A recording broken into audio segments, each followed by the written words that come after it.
Blue Zones Project wants you to stick to those New Year's resolutions and find healthy ways to live longer, better. Submit your real-life adventures working towards a healthier you in the Blue Zones Project Picture Contest, showing all the ways you're working towards a healthy life.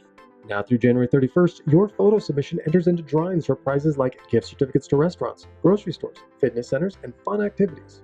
So work your way to a better you and send us your photos having fun in the process, and you may win yet more incentive to live your life to the fullest through the Blue Zones Project.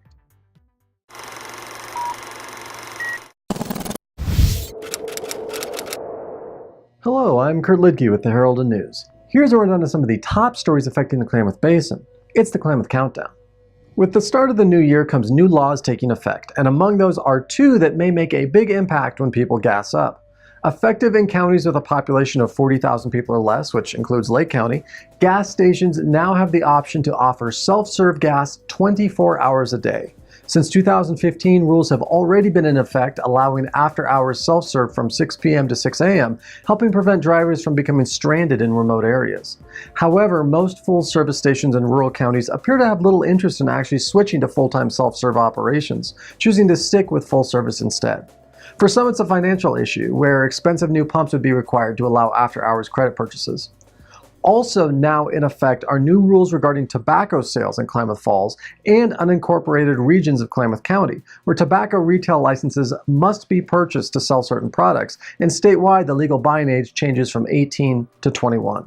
Foreign policy is having an impact locally when it comes to our waste, as new laws in China taking effect Monday have sent the recycling business into a spiral.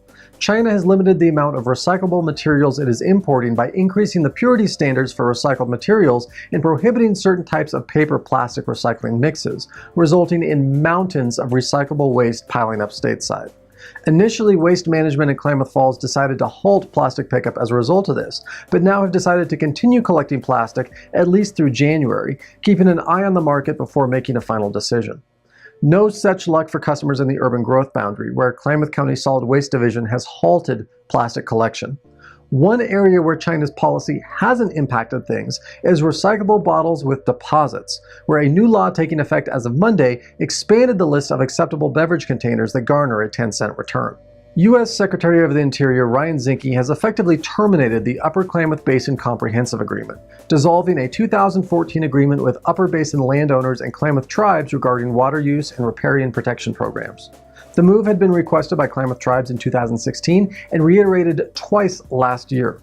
The negative notice issued by Zinke outlined unmet conditions of the agreement, failed mediated talks, and promised federal funds unpaid. Tribal meetings are planned to determine the best course of action going forward, and it's unknown when negotiations with irrigators may begin again to hopefully find a long-term solution that provides sufficient water for both landowners and treaty fisheries for the tribes. Burials at Eternal Hills Cemetery have stopped indefinitely for those who don't already have permits after a state law allowing day use permits at the facility expired on Monday. On Tuesday, the Oregon Mortuary and Cemetery Board confirmed it was unable to find a legal solution to the problem and must now wait for state legislators to act when they are next in session on February 5th. Day permits have been needed for burials at the cemetery ever since Eternal Hills Memorial Gardens and Funeral Home lost its license in 2016 for violations including mishandling of remains and misrepresentations to customers.